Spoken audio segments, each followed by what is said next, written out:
O Ou Não resolveu aproveitar o friozinho e vir para fora. Hoje nós vamos falar um pouco sobre projeções e fotografia publicitária e jornalística. E para começar, a gente fez uma entrevista com a professora querida Laura Fabrício sobre fotografia jornalística e fotografia publicitária. E também um pouquinho sobre o livro Entre Olhares, onde ela faz uma releitura sobre as suas fotografias e que conta também os 90 anos da loja Eni. E no Olha Mãe de hoje, a gente vai conferir as projeções feitas pelos alunos da disciplina de experimentações audiovisuais da professora Michele. Fica aí, é o Ou Não que começa agora.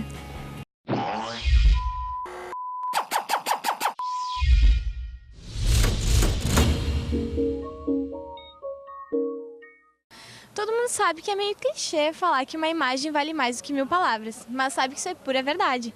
Ainda mais quando for para mostrar uma imagem com muita informação ou até mesmo uma bela produção publicitária, como as que vamos ver agora.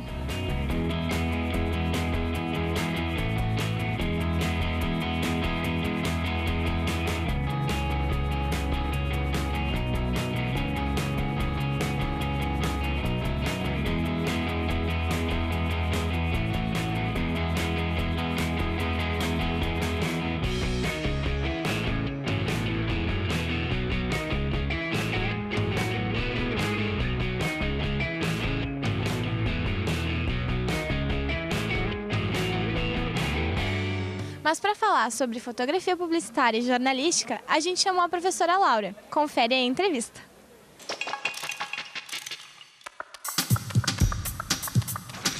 Obrigada, professora Laura, por vir aqui no nosso programa. Disponibilizar o tempo.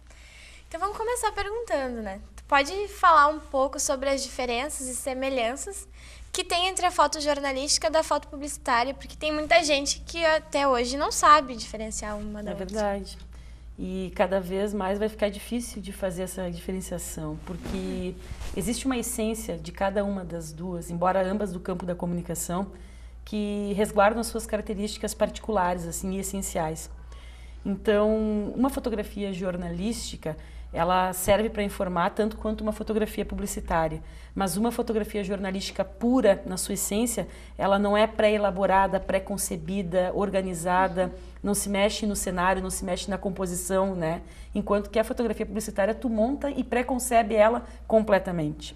Mas existe uma outra funcionalidade, outro tipo de fotografia hoje em dia, dentro do campo jornalístico, que se assemelha um pouco com a publicitária, que é a fotografia ilustrativa, que são assuntos que normalmente tu não consegue registrar instantaneamente, como é a essência da fotografia jornalística, né? E tu acaba tendo que montar. Normalmente cadernos que saem acoplados dentro dos jornais, cadernos informativos jornalísticos, por exemplo, como Dona, do Zero Hora, né? As capas, elas têm muitas vezes uma função jornalística, mas o modo como a fotografia aparece, parece um pouco publicitária, porque é totalmente montada.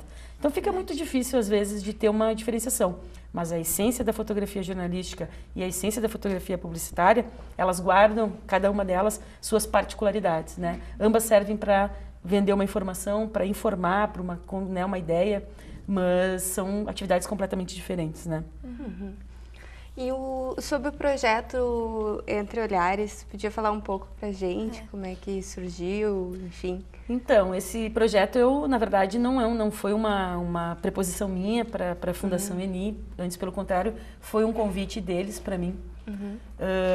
Eles precisavam ter um material visual e, entre tantos profissionais bacanas que tem na cidade, eu fui, com muito orgulho, escolhida, né? A Fabrício Miller, que é a Relações Públicas da Eni, né?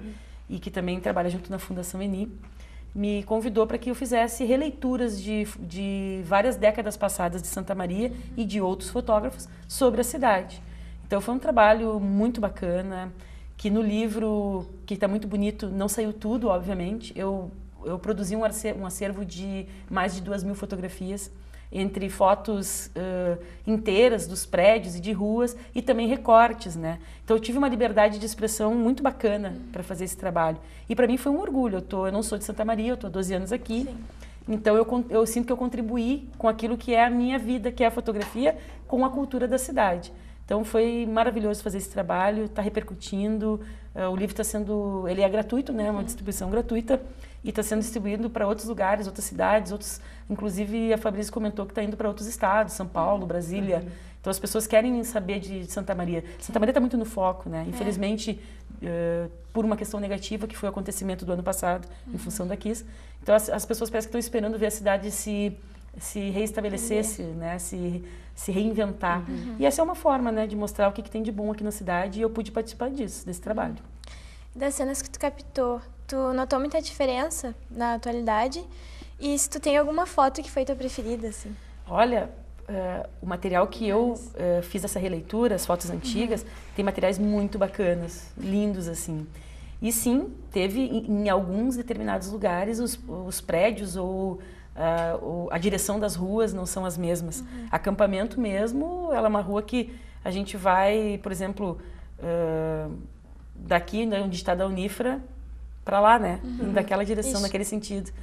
Uma das fotos que eu fiz uma releitura, as pessoas vinham, era um desfile de 7 de setembro, que as pessoas estavam vindo de lá para cá, né? Também tem um prédio ali perto do Evandro Brer, que é aquela que vai desembocar na 24 horas, né?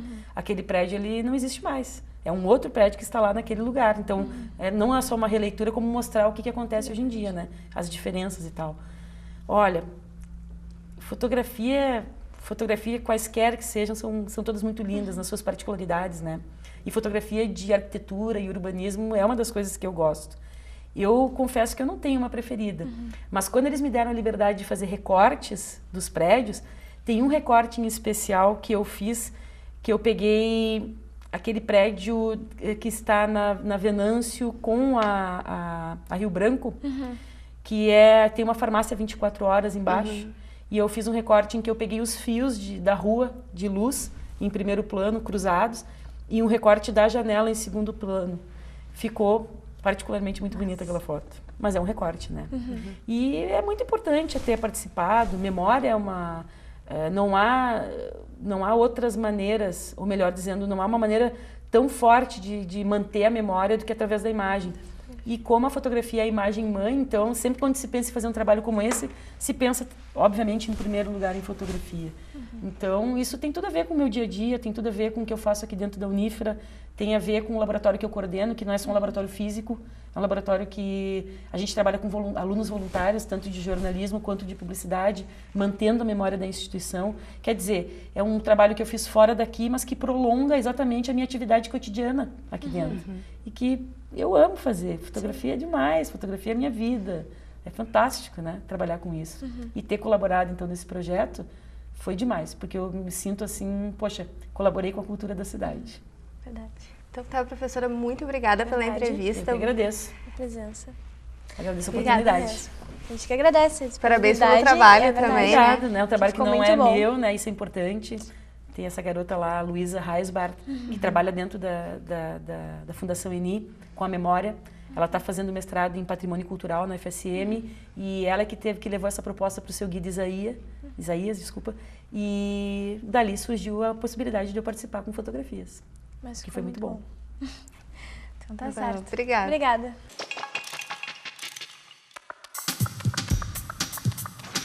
E no Olha Mãe de hoje, a gente vai ver as projeções feitas pelos alunos de experimentações audiovisuais da professora Michele. A ideia era criar outros formatos, expandindo as sensações dos espectadores. Com um tema bastante polêmico, mídia e democracia, as projeções foram levadas para fora da sala de aula. 5 instalações foram mostradas nos intervalos da manhã e da noite, nos dias 28, 29 e 30 de abril. Confere aí o trabalho feito pela galera.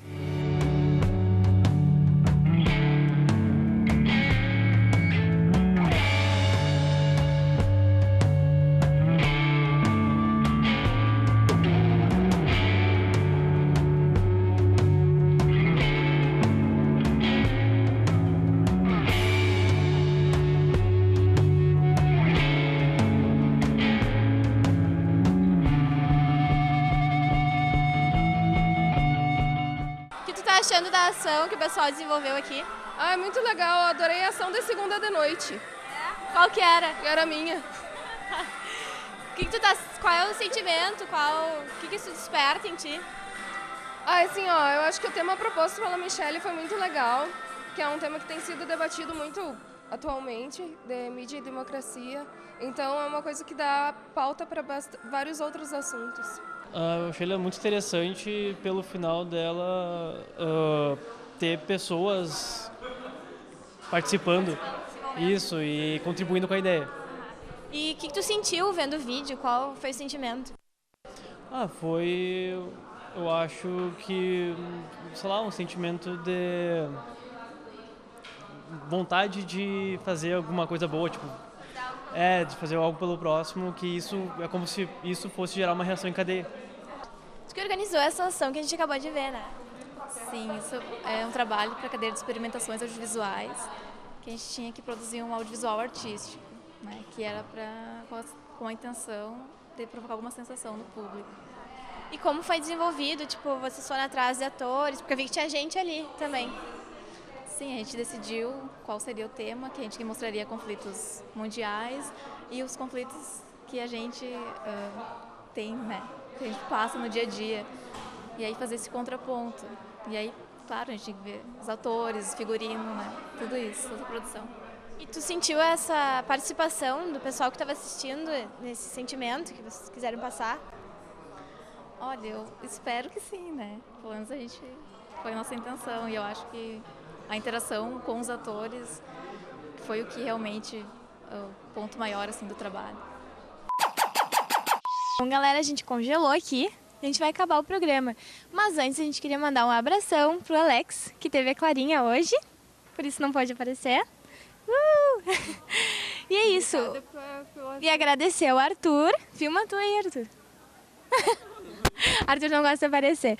Mas então, não esqueça que todas as terças-feiras, 10h30 da noite, ou a reprise às quintas-feiras, 11h30 da noite. Ou no Facebook e no YouTube. É verdade. Não percam. Bom, não, hoje tá um pouco diferente, tá? Começou. Outra, com um tema bastante polêmico, mídia e democracia, a ideia...